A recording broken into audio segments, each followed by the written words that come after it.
Quem é que calculou qual era a energia que era preciso para a Terra se fazer? Calculou. É excelente. Os resultados é que não estão a bater certo. Exato. Diga? Os resultados não estão iguais. Não estão iguais? Não. Não, isso é bem. Pois. Nós pesquisamos na internet A massa da Terra. Exato. E vinha tudo em números diferentes. É porque as unidades diferentes. Umas vinham em quilos, ou vinham eram em quilos que estava? Era? E Quilos. metros por segundo. Diga? Quilos, a massa e a velocidade da luz no vácuo eram metros por segundo. Pronto, é isso mesmo. E quando se multiplicasse a massa para a velocidade da luz, dá um número que nunca mais acaba, não Dá é? um número enorme, dá. Quantos zeros, quantas casas... Pois eu nem fiz as casas, eu Não, passei logo para os 10, porque senão... para potências 10, não é? Que potência é que 10 é que lhe deu? Deu-me 3.220,200. Eu arredondei. Sim. 212 é. Deu-me isto mais 384. Não, Veja espera. lá. Tenho que É ver. porque eu não quis mexer muito, porque senão ia-me dar Não, amigo. E a massa da Terra que tem é a mesma que a da sua colega ou não? Vocês têm que fazer isto tudo, não é? Se não fizer, isto vale. Isto vale dinheiro. Pois isto é a massa da Terra vezes a velocidade ao quadrado. O que é este? O 6 é, o que é isto? É que eu não sei o que é. Ai, que é. O 6 é a massa da Terra, é Não. potência. É levantado a 24 kg. Sim, isso era o que estava na internet. Sim, amigo, então eu. Eu suponho que esteja certo, não é? Eu Ah. fui a vários sítios e era a mesma. Sim. Portanto, é levantado a 24, com isto ao quadrado. Pois, há de ser 10, dá 10 levantado a 10, a 100. E watts, joules, não é? As unidades são joules.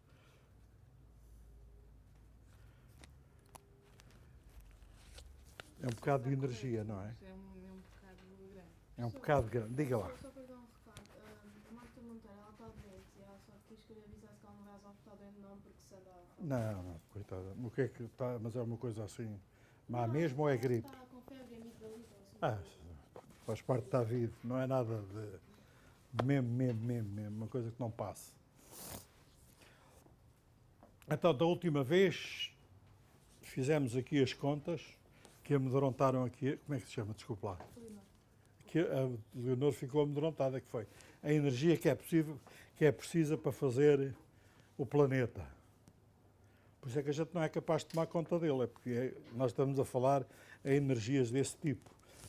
Isso nem as centrais todas que há, com as 360 centrais nucleares que os chineses estão a fazer, e mais tudo o que o homem fez de energia, chegava para fazer 1 grama deste planeta, quanto mais o planeta. De modo que há mais energia de cada vez que se forma um anticiclone dos Açores, gasta lá mais energia do que alguma vez o homem produziu ou vai produzir. De modo que não acreditem em tudo o que se diz para aí da energia. Porque a gente não é capaz de tocar nisto.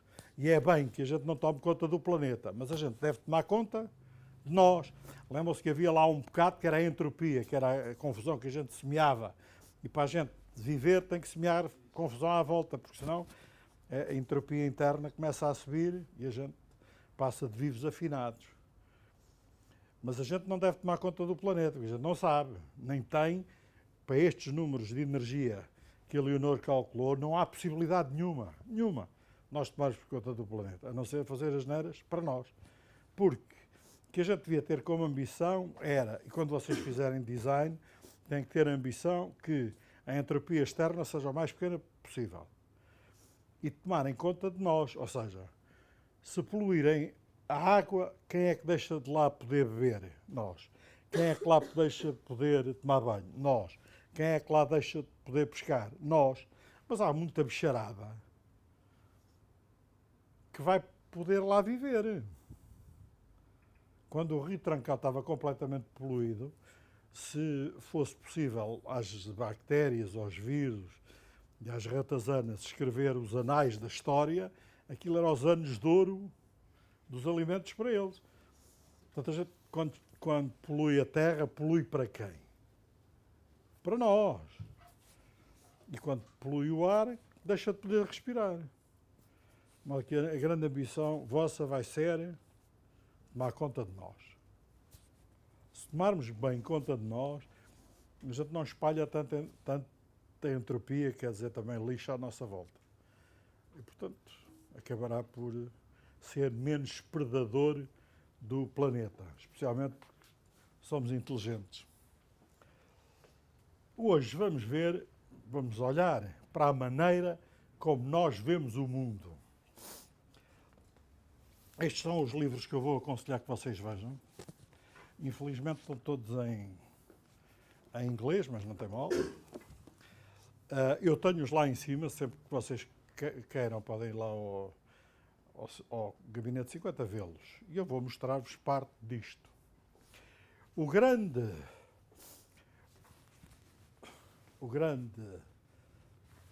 facto da visão é que há um infinito número de possibilidades de interpretação do que estamos a ver. Esse é que é o grande mistério. Cada um de nós olha para a mesma coisa, cada um de nós vê coisas diferentes. E no mundo há 3 níveis de conhecimento. Seja para o que for, mas nas imagens, certamente. Que é o possível, o provável e o certo. O certo não, é diferente de infalível. Hein? É certo.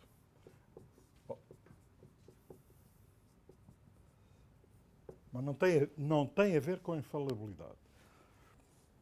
O possível é tudo o que existe, mesmo os milagres, mesmo cada um de nós.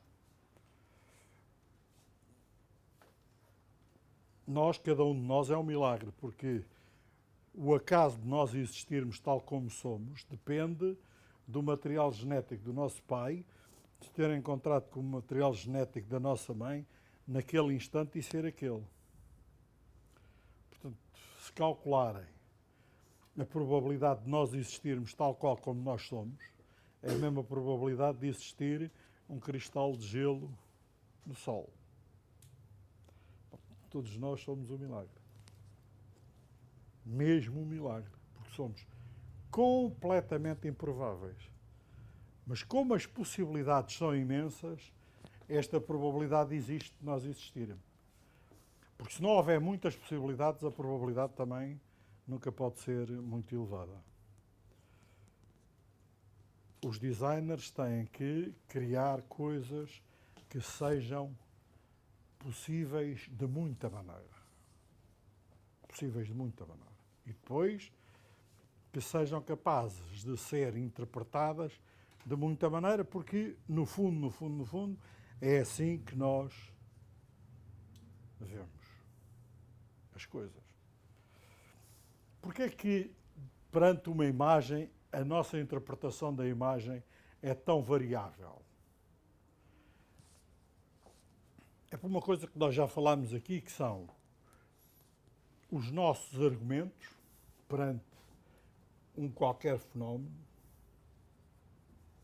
e o peso que damos a cada argumento. Há argumentos que nós olhamos para uma coisa e dizemos, isto é uma obra de arte.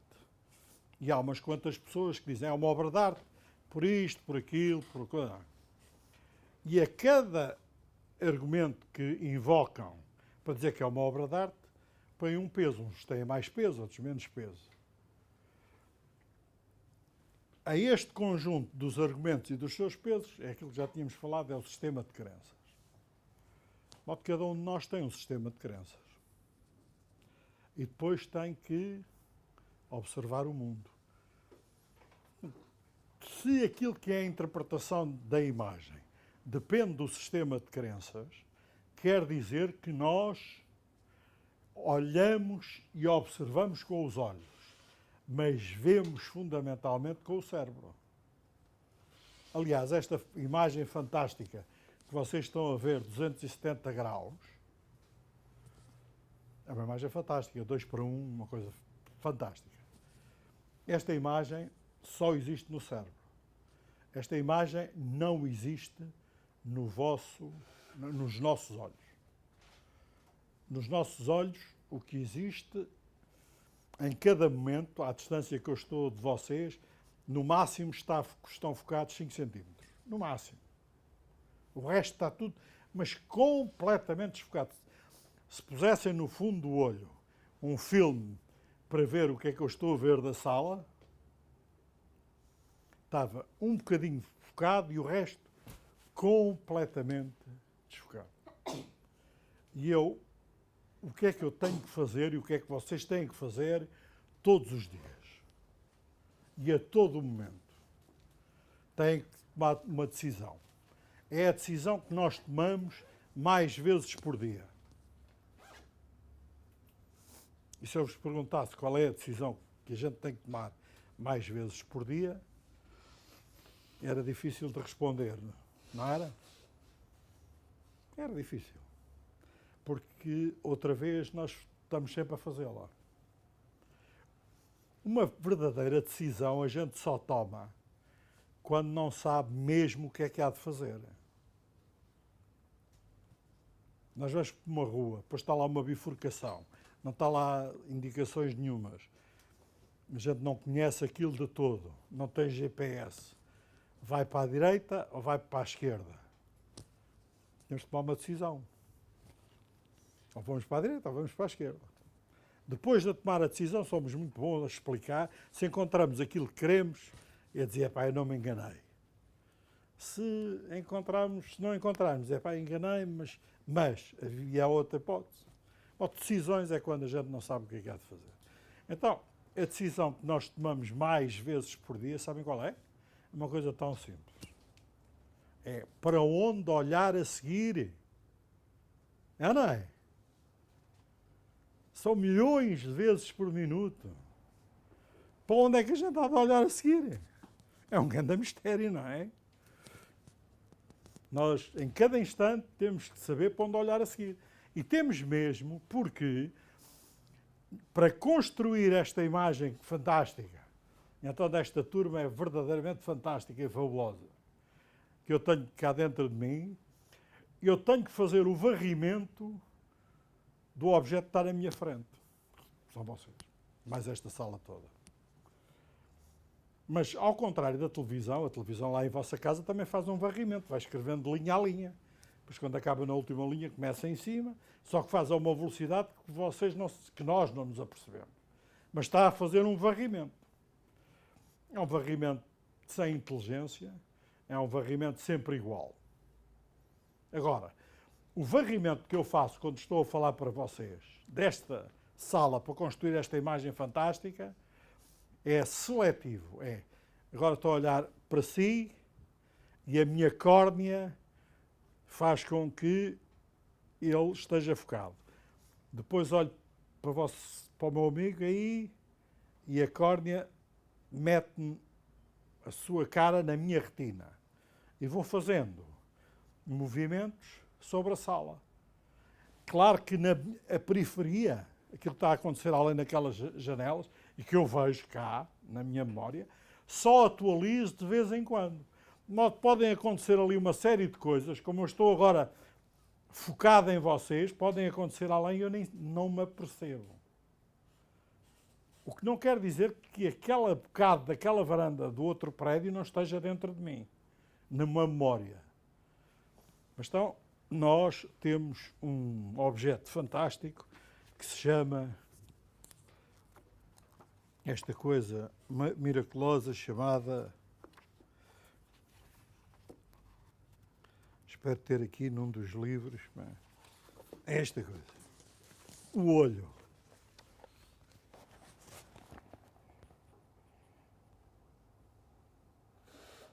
Uma quantidade enorme do que vocês fizerem vai ser julgada pelos sentidos das outras pessoas.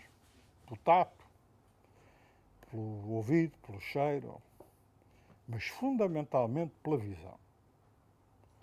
Porque via este instrumento que é o olho, nós metemos 400 megabits por segundo, a imagem. É bonito, não é?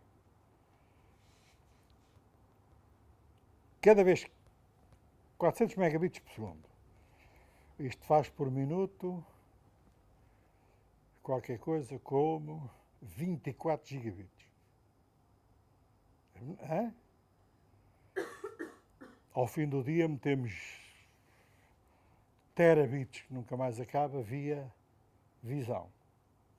Como é que a gente faz isto? A gente faz isto porque, enfim, primeiro fazemos isto por regras que são da física. Os raios de luz andam como andam e nós temos este olho, que é um dos 5 tipos de olhos que há. Há 5 tipos de olhos nos animais que partilham o planeta connosco. Mas o nosso tem uma lente. Tem uma lente e é uma lente convergente e, portanto, é capaz de projetar imagens. Durante muitos anos, até nós só sabemos como é que a luz se comporta a atravessar vidros e a fazer lentes, nós só sabemos isto há 400 anos, em 1500 e tal. Aliás, um dos sinais que a pessoa estava muito avançada para a sua época, no século XVI, era a pessoa usar óculos. De modo que o bonde do Vasco da Gama, que está ali desenhado no Museu Nacional de Arte Antiga, está com os óculos, ou tem os óculos ao lado. E nos biombos Namban está um senhor com óculos. O Spinoza, que foi um grande filósofo, também se dedicava a fazer óptica. Era o equivalente a fazer microprocessadores na altura.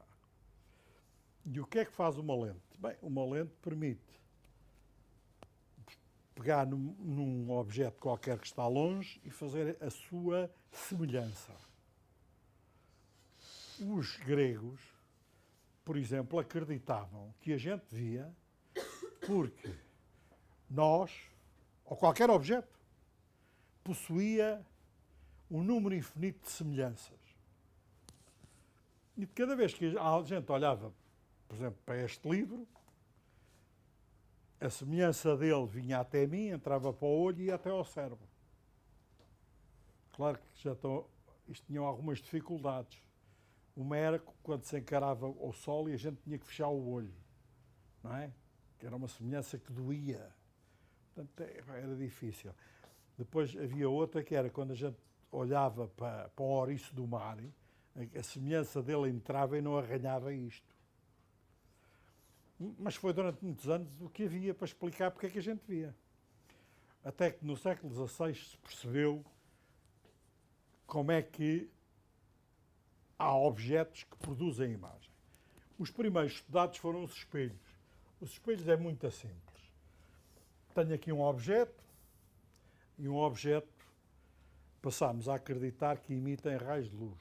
Ou emitem ou refletem. A luz que vem do Sol é uma luz branca. Se eu puser um objeto na luz, a parte branca, vocês percebem-na como branca. A parte cor de laranja, como cor de laranja. Porque a luz não é toda igual. Vocês já viram o arco-íris. A luz branca é composta por todas aquelas cores do arco-íris. O que quer dizer que quando eu pus ali a capa do livro que era cor de laranja e vocês viram cor de laranja, foi porque houve luz daquela qualidade que veio até vós. A qualidade de luz define-se pela frequência. Ou seja, é uma oscilação e a frequência da luz dita se vocês estão a ver no verde, ou no amarelo, ou no cinzento, ou noutra cor qualquer.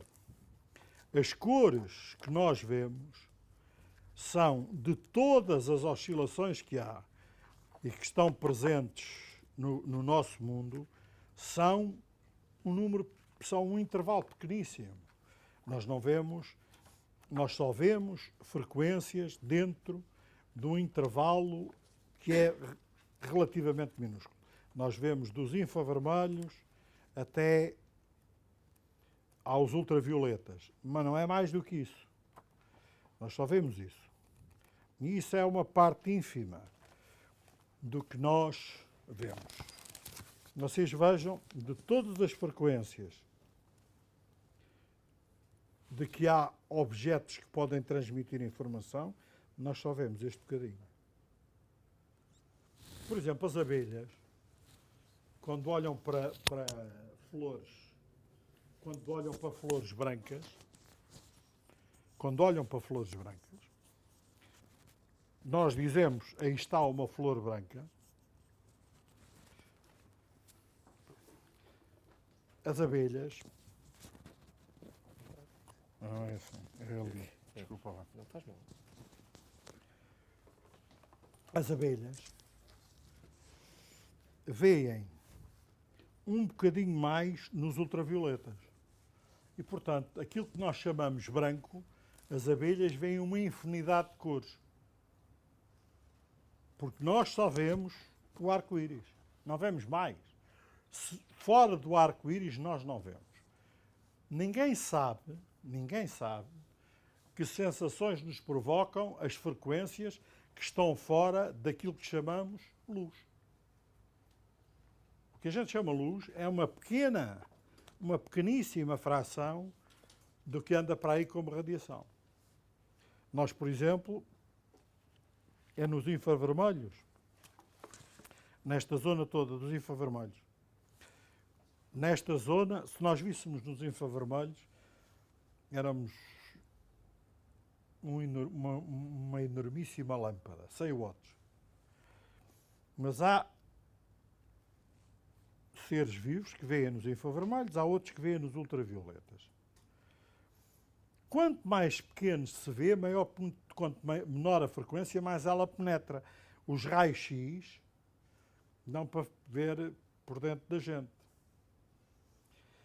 Os raios gama, então, esses atravessam a mesma gente e a gente passa de um lado ao outro sem dar conta. E os raios cósmicos também. Graças a Deus, para os raios cósmicos temos a atmosfera para os parar, mas os satélites, por exemplo, não têm. Mas dentro deste intervalo do espectro de frequências que nós vemos esta maravilha de mundo. E então, nestes dias de sol, ainda mais maravilha é. Então, os objetos ou emitem luz ou refletem-na, ou a absorvem. Por exemplo, os objetos completamente pretos, o chamado, o preto absorve toda a radiação, porque o escuro é não haver luz. A gente fecha esta coisa, se não houver um bocadinho de luz, é preto. Portanto, toda a energia é absorvida no preto. De modo que, se quando desenharem coisas para objetos para os países do Sul, não ponham aquilo muito preto, porque senão vai ficar com muita absorve a luz, absorve. O branco reflete a maior parte da luz em todos os comprimentos de onda. Mas, por exemplo, para vocês terem uma ideia, os navios são construídos de metal. Vocês podem imaginar que qualquer paquete ou qualquer navio a navegar nos trópicos, a quantidade de luz que recebe nos metais é brutal. Portanto, a temperatura pode chegar aos 70 graus facilmente no metal. Então, como é que as pessoas resolvem o problema de ter 70 graus e viver por baixo do metal? Porque debaixo do metal têm que viver. Então, foram desenhadas tintas que fazem com que, embora a superfície da tinta exposta ao sol esteja a 70 graus, do outro lado só estão 30. Porquê? Toda a luz foi absorvida ou refletida, ainda é melhor, refletida naquela superfície. Um espelho completamente espelho não aquece por mais luz que lhe atirem para cima. Porquê? Porque manda toda de volta.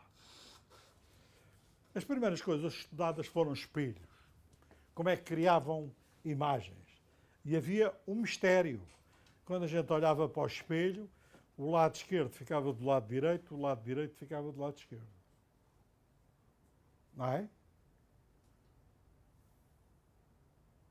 De modo que o ensaio para casa hoje é porque é que a gente troca o lado direito com o lado esquerdo e o lado esquerdo com o lado direito quando olha para o espelho. Quando a gente olha para o espelho, esta mão passa a estar do outro lado. E eu vou-vos dizer como é que hoje acreditamos e sabemos como é que se formam imagens no espelho. Vocês têm um objeto, ou refletiu ou enviou luz. Esta técnica que vos vou ensinar serve para vocês encontrarem a imagem de qualquer objeto, seja qual for os outros objetos com os quais querem construir uma imagem.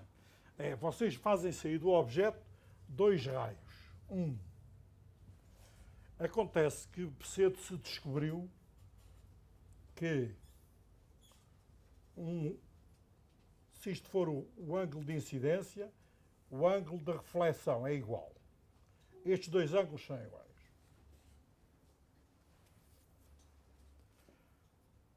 Se vocês fizerem outro raio, ele tem um ângulo de incidência e tem um ângulo de reflexão igual. Agora, fazem o prolongamento e aqui está a imagem. E depois, se vocês olharem bem, a imagem, a distância da imagem do objeto ao espelho e do objeto até à imagem é igual.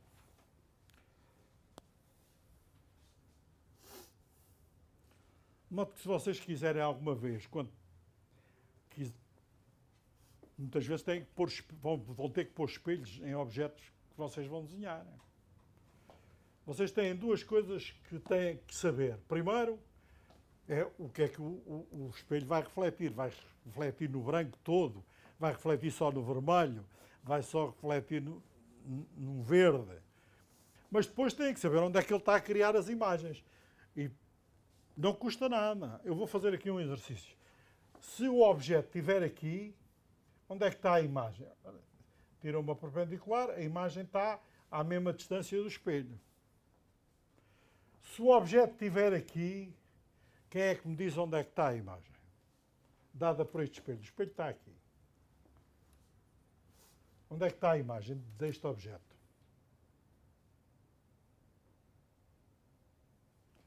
Diz. Força. Mesma distância do espelho. À mesma distância do espelho? Aqui. Muito bem. Como é que se chama? Gonçalo. Gonçalo. É isso mesmo. Está aqui.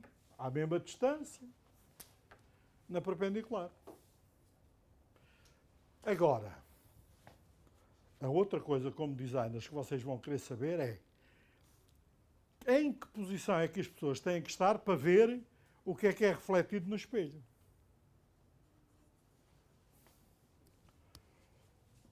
Onde é que tem em cada posição? Todos nós temos esta experiência. Estamos a olhar para um espelho. Uns veem umas coisas, outros veem outras, dependendo da posição onde estão. E isso é muito simples.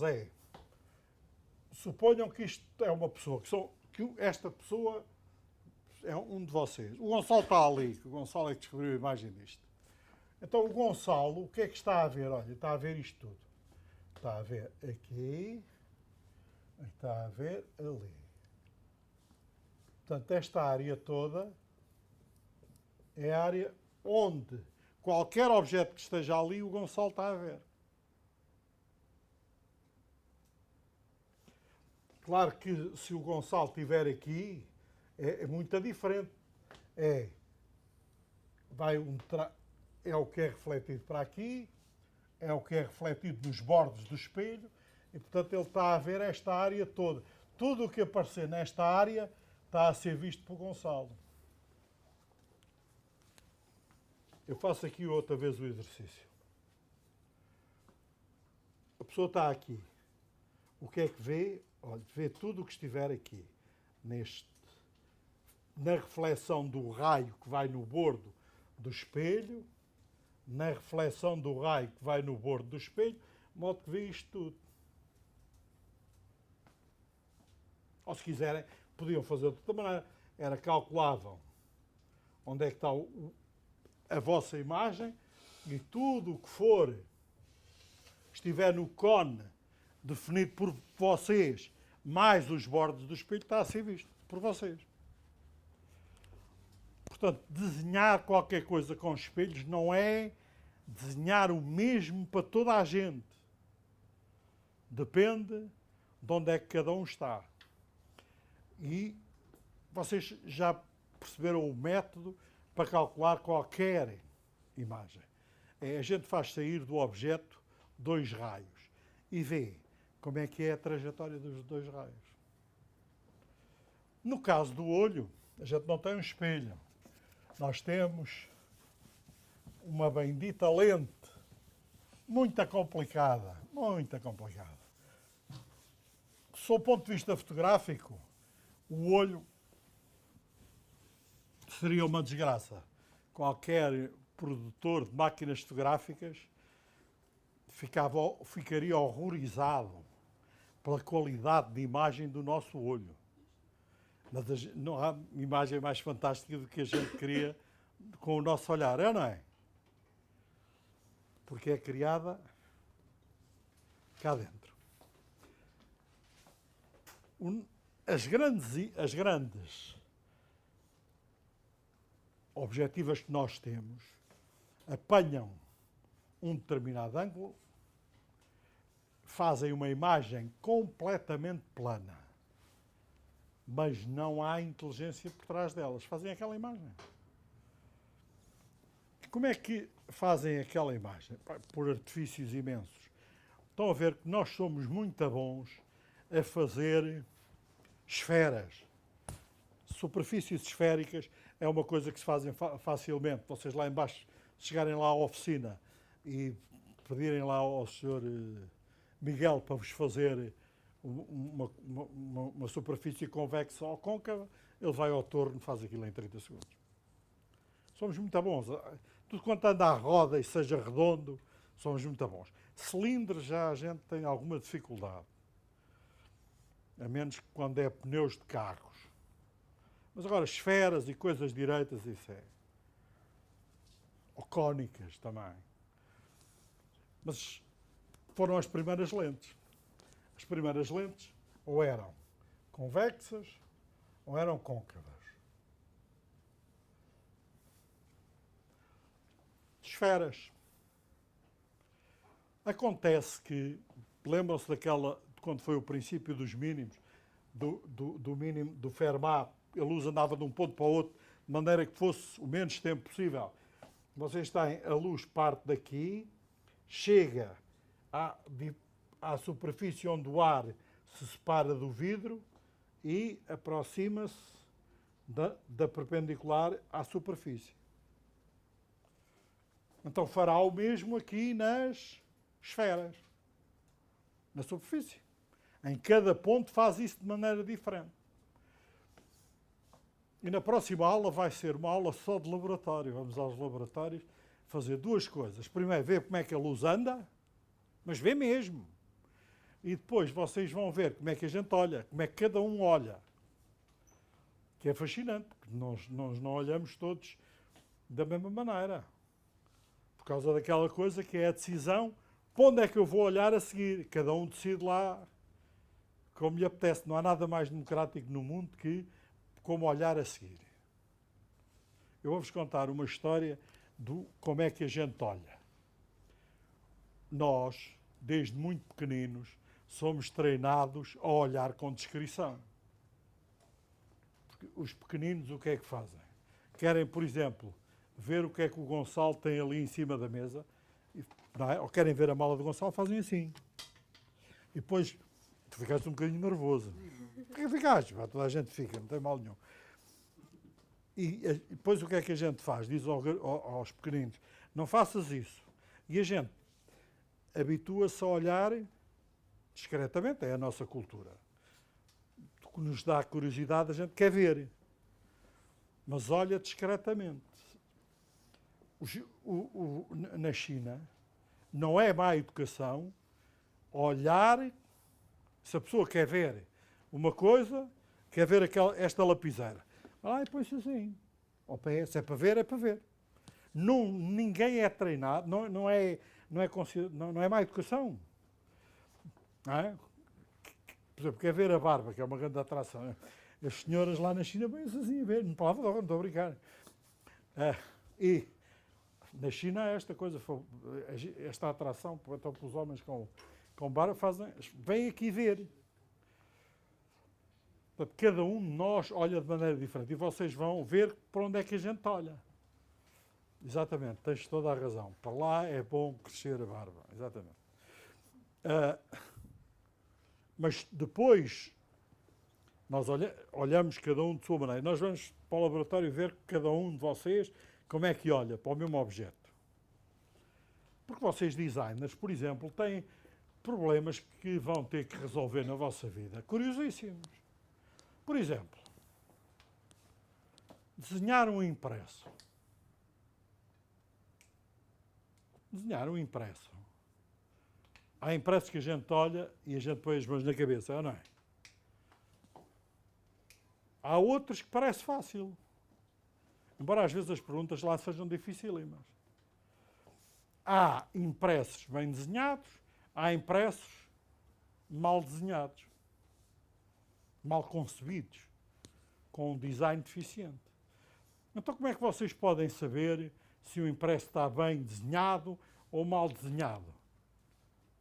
Tem que ir para o laboratório e ver como é que as pessoas olham para o impresso. Se olharem para ele de uma maneira simples, está bem desenhado. Se olharem de uma maneira muito complexa, não está bem desenhado. E vocês vão ser capazes de ver para onde é que em cada momento vocês estão a olhar e o computador registra o local e quantas vezes lá foram. Nós vamos fazer uma aula experimental. Mas nós tínhamos então estas lentes. Foram as primeiras que foram desenhadas. E estas lentes têm propriedades fantásticas. É que criam imagens, tal como o espelho. Uma imagem das lentes destas, que seriam convexas e que se representam nos livros uma reta com duas setas, tem um foco. É aquela história que se pega na lente, põe-se ao sol e aquilo, todos os raios de luz que passam pela lente vão parar a um foco. De modo que todos os raios paralelos que entrarem aqui vão passar ali. E tem outra propriedade, tudo quanto passar pelo centro da lente não é desviado. Pode, se vocês quiserem saber calcular a posição de uma imagem, é facílimo. Põe os focos, põe aqui este objeto e fazem do objeto sair dois raios e vão ver onde é que eles se encontram. Onde eles se encontrarem é a imagem. Agora vocês vejam. O que é que vocês... Aqui o que fazem é um raio de luz paralelo, já sabem, vai passar pelo foco. O outro raio de luz, se passar pelo centro da lente, vai continuar e aqui está o objeto e aqui está a imagem. Eu vou escrever-vos uma fórmula sem a demonstrar.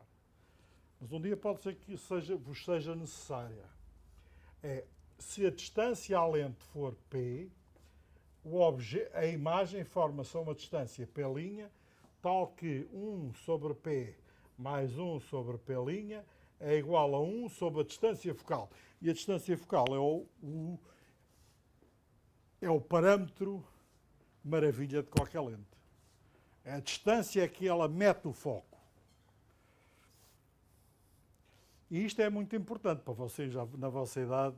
Isto não quer dizer muita coisa, a não ser uma coisa fantástica que é quando olham para o espaço com um telescópio. Vocês, quando olham para o espaço com um telescópio, vocês sabem, estamos a fazer uma coisa fantástica, que é trazer o infinito até ali ao pé da gente. Vocês estão a olhar para a luz fóssil, luz que foi criada há dezenas de milhares de bilhões de anos. E ela foi trazida até vocês por esta coisa que é a óptica, a luz. Portanto, o que de facto são as lentes e os espelhos são grandes antenas para esta parte do espectro que nós vemos. Mas nós só vemos isto. Se víssemos isto, melhor seria. Mas não vemos. Mas, com o ver, nós aprendemos outra coisa, que é a primeira coisa que detectamos, seja o que for que olhemos, que é onde as coisas acabam. É importante saber onde é que as coisas acabam. E onde é que as coisas estão e com precisão. E por isso, nós somos dotados de dois olhos que não veem a mesma imagem. Os nossos dois olhos não veem a mesma imagem. E como não veem a mesma imagem, nós temos este sentido de distância e de medida da horizontal. Eu vou pedir a um de vocês, um amigo, qual é o seu nome? Miguel. O Miguel vai fazer-me um favor, que é, esticando a mão direita ou a mão esquerda, vai com os dois olhos abertos. Se quiser, os outros também podem fazer o mesmo. Vai tapar esta minha mão.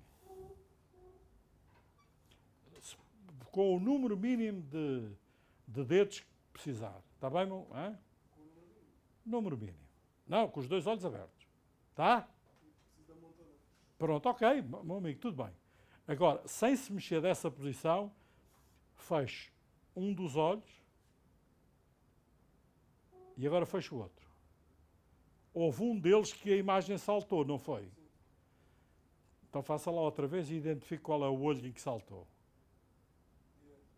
No direito passou a ver a mão. Não passei a ver, mas deixa de o ver assim à mão. Com o direito. Então isso quer dizer... vocês façam todos, é engraçadíssimo. Façam lá. Façam. Seja o que for. Eu ponho aqui... Ou a minha cara, que é maior, pá. É engraçadíssimo. E depois fecham um olho e depois fecham o outro. E vocês veem a imagem dar um salto com um dos olhos. O olho em que não deu o salto, isso é muito pertinho para fazer. O olho em que não deu o salto, mas dá para fazer com um dedo só.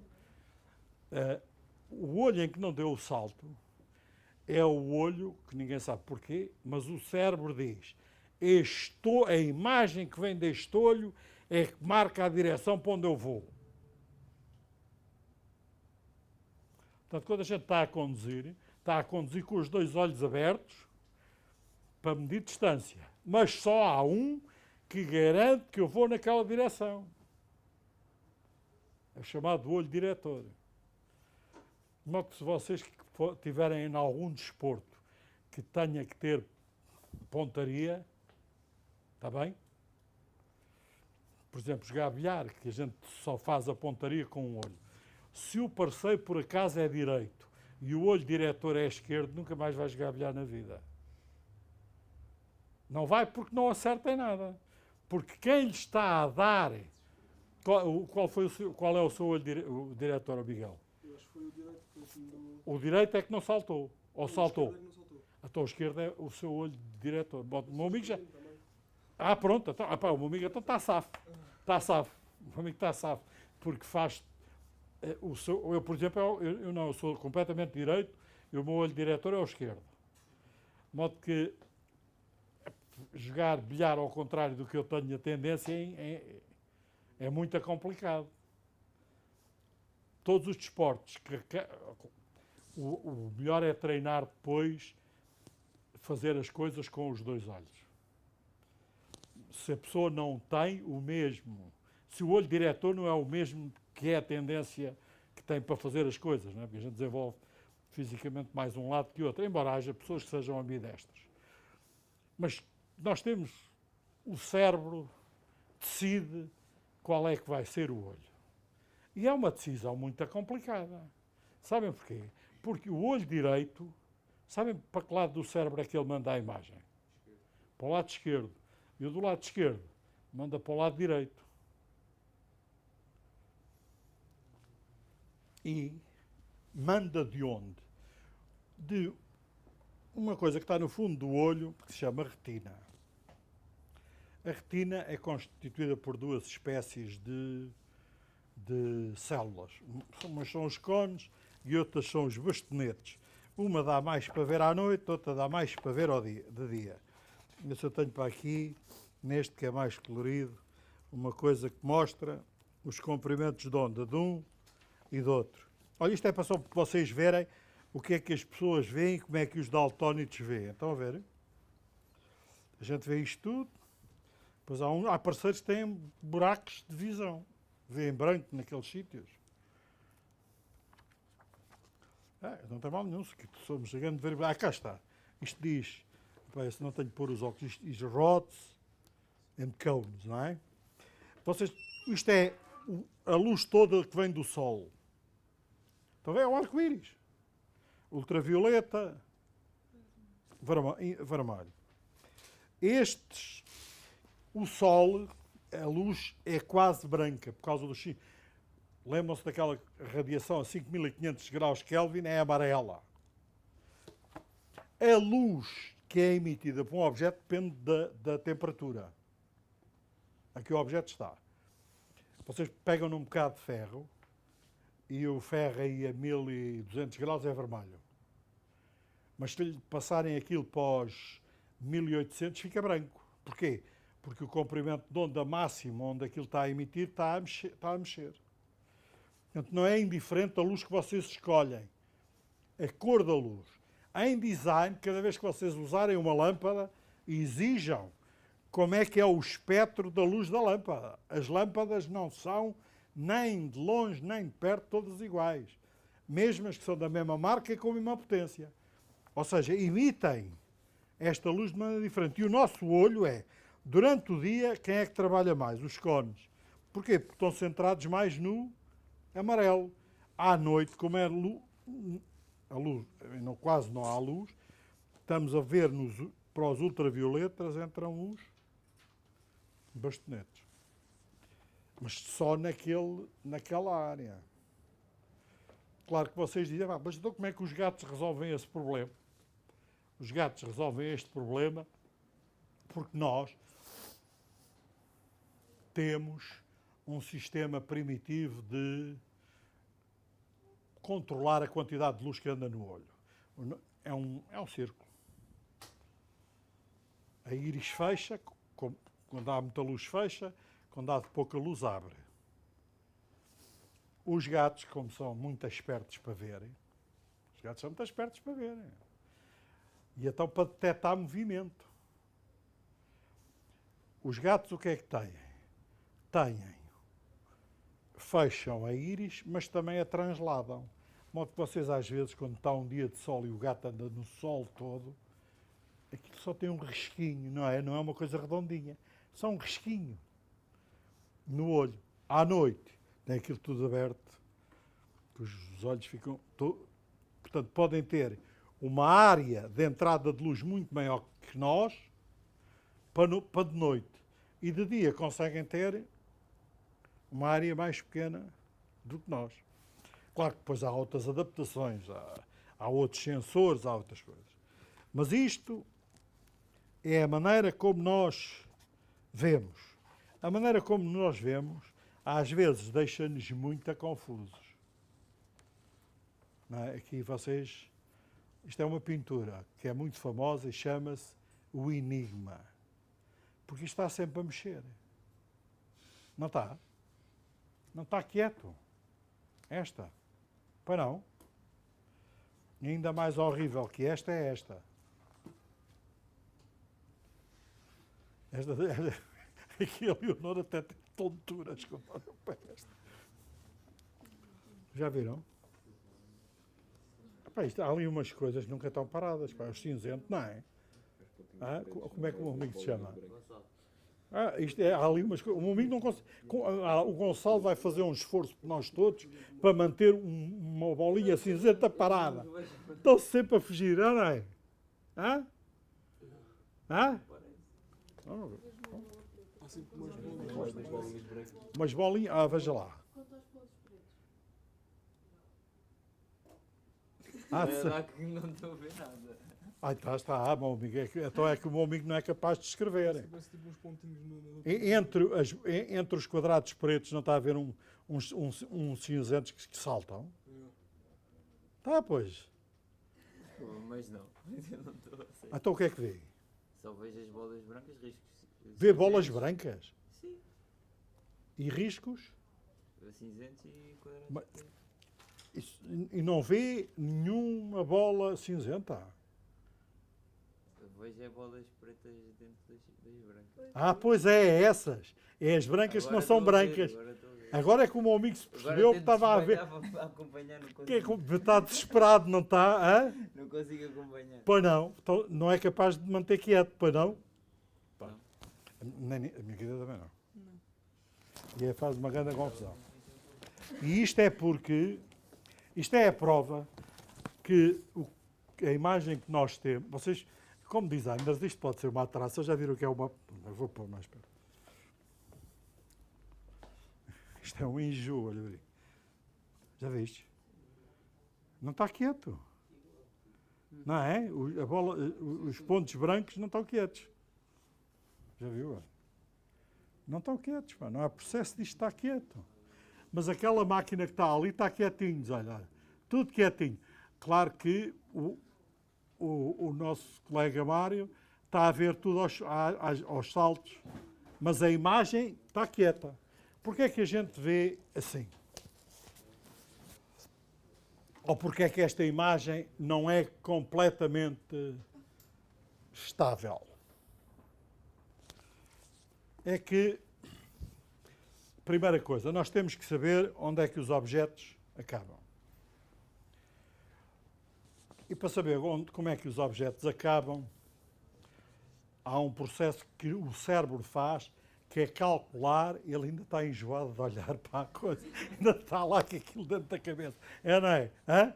Estás com a imagem das bolinhas brancas a saltar e persiste aí para aí meia hora, vais ver, ao fim de meia hora é que se desaparece. Mas durante um tempo está lá porque está lá, meu caro Gonçalo, porque o cérebro diz assim, epá, o que é que está a acontecer? Porque vê coisas em movimento e a gente, cada vez que vê uma coisa em movimento, faz parte da nossa, da forma como somos feitos. Uma coisa que aparece em movimento fora de contexto, lembram-se daquele triângulo? A gente foca, aquilo é que tem quantidade de informação e, portanto, a gente tem que dizer se é amigo ou inimigo. Porque suponham que estão ali na lesíria, veem um pontinho preto a andar. Não é? É melhor que saibam se é um touro ou não, não é?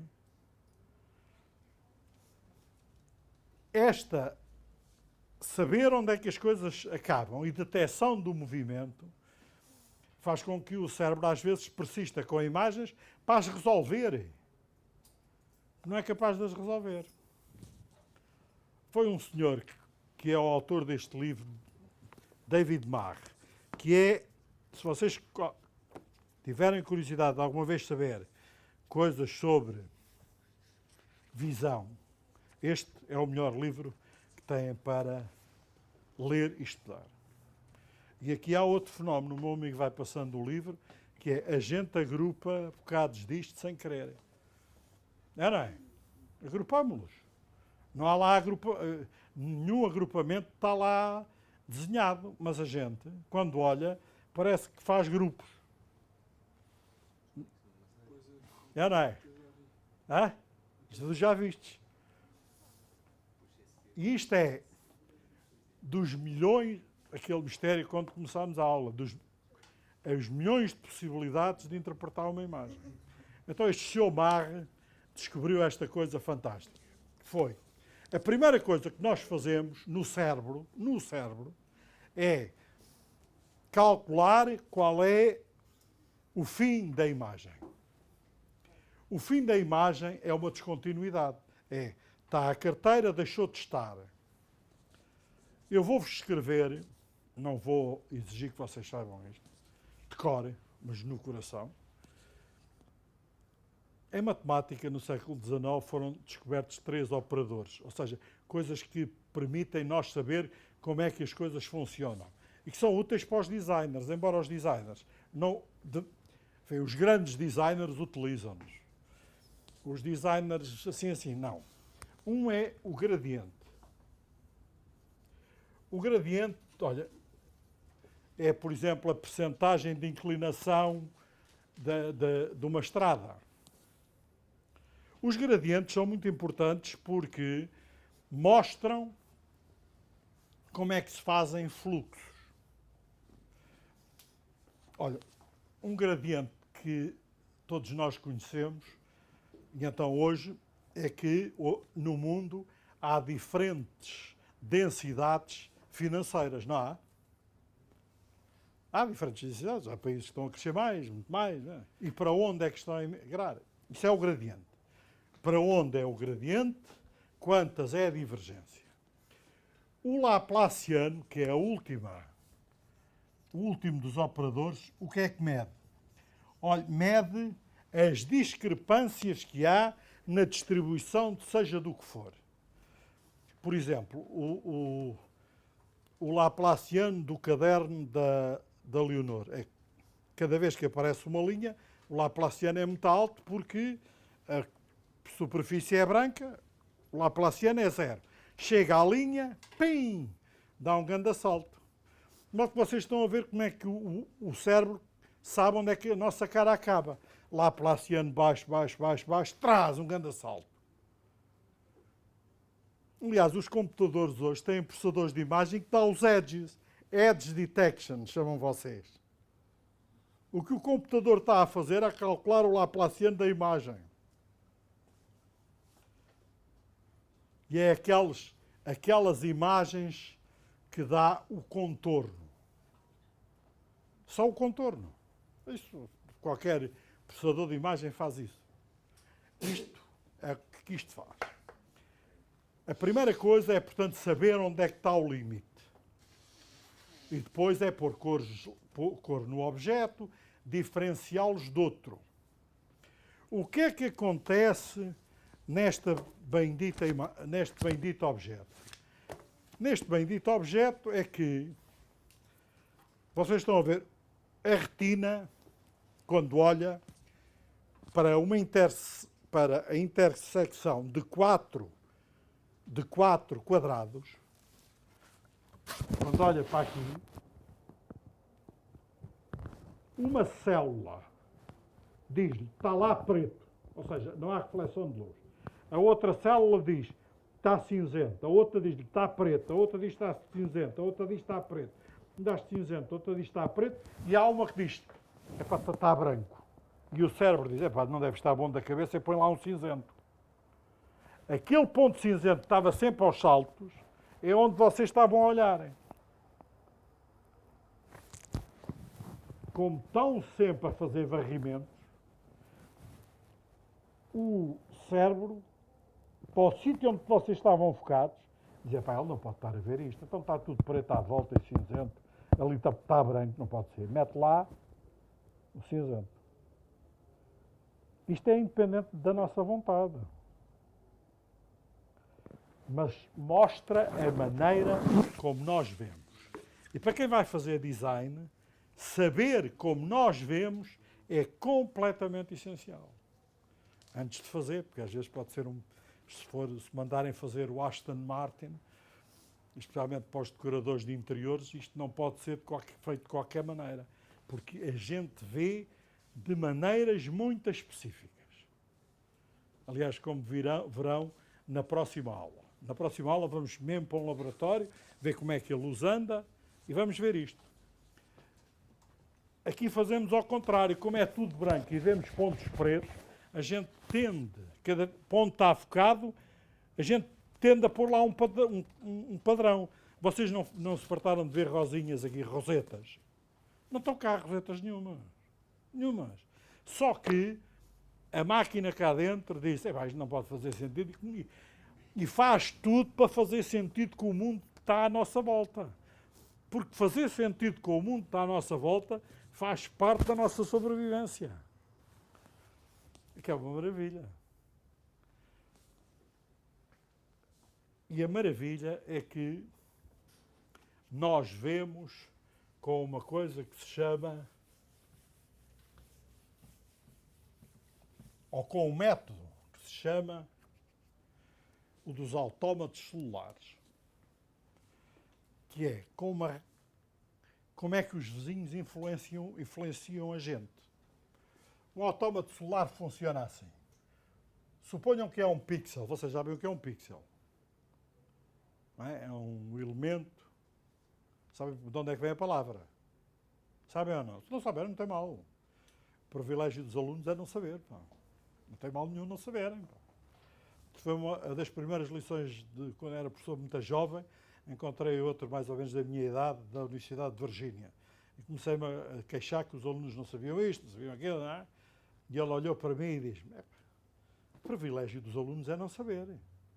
Não tem mal nenhum se não sabem.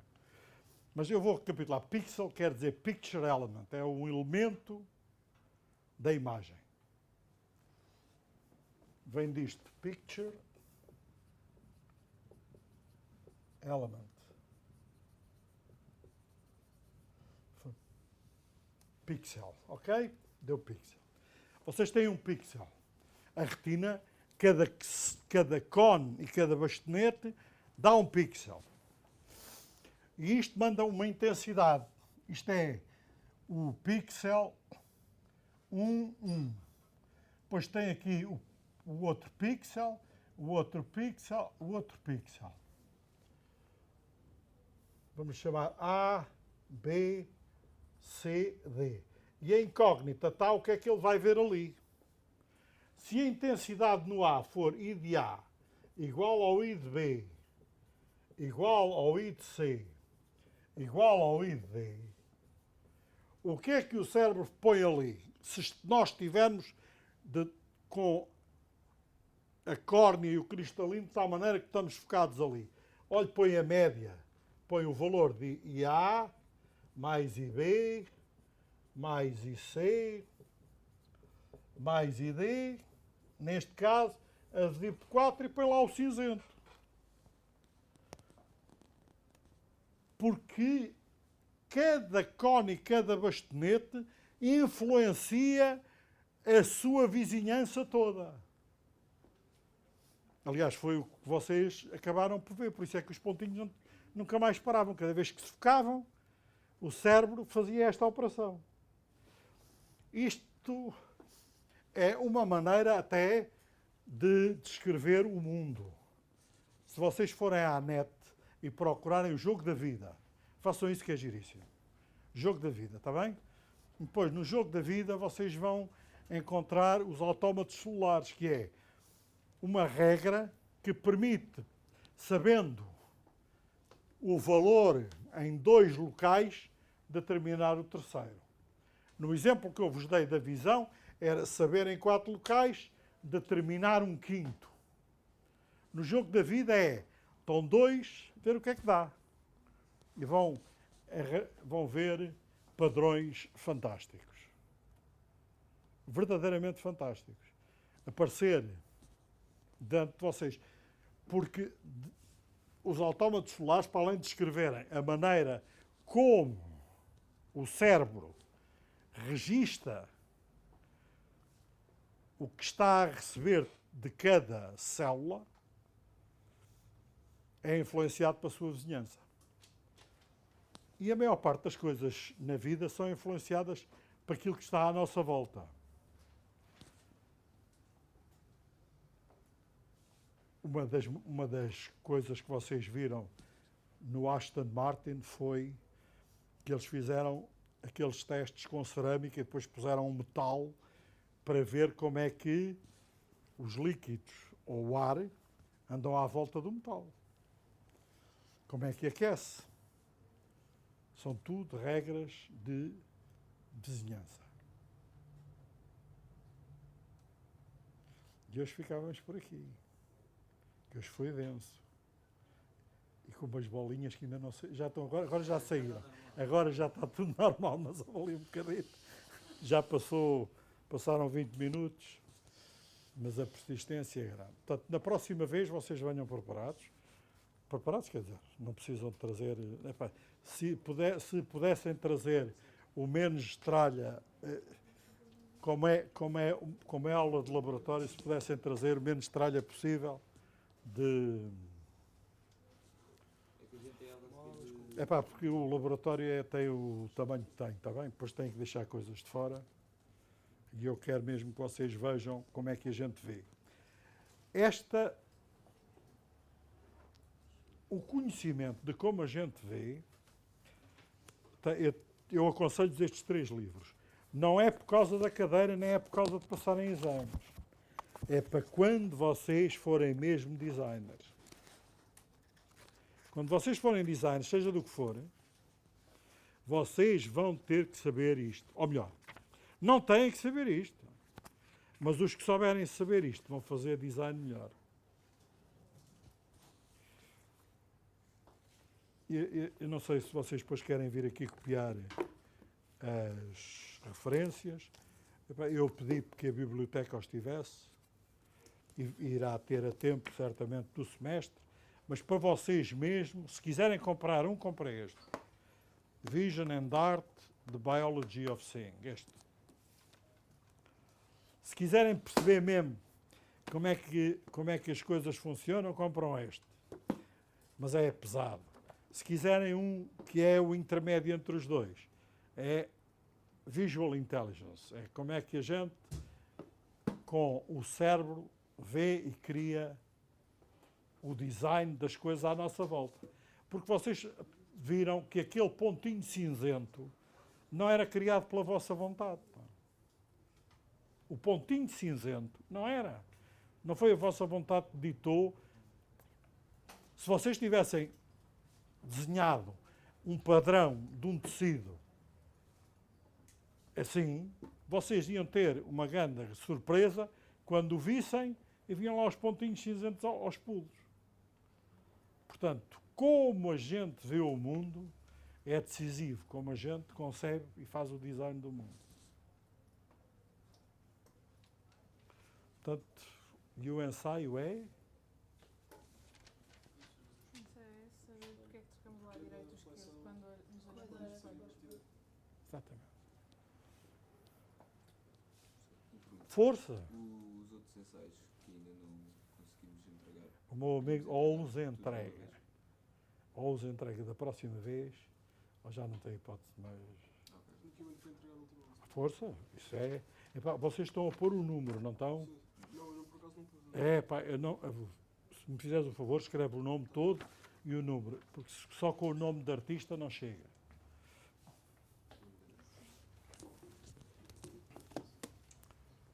Só com certeza, é pá, isto agora está, a aula hoje terminou. Se vocês quiserem ver os livros aqui de perto, façam favor. Se quiserem entregar-me ensaios, façam favor.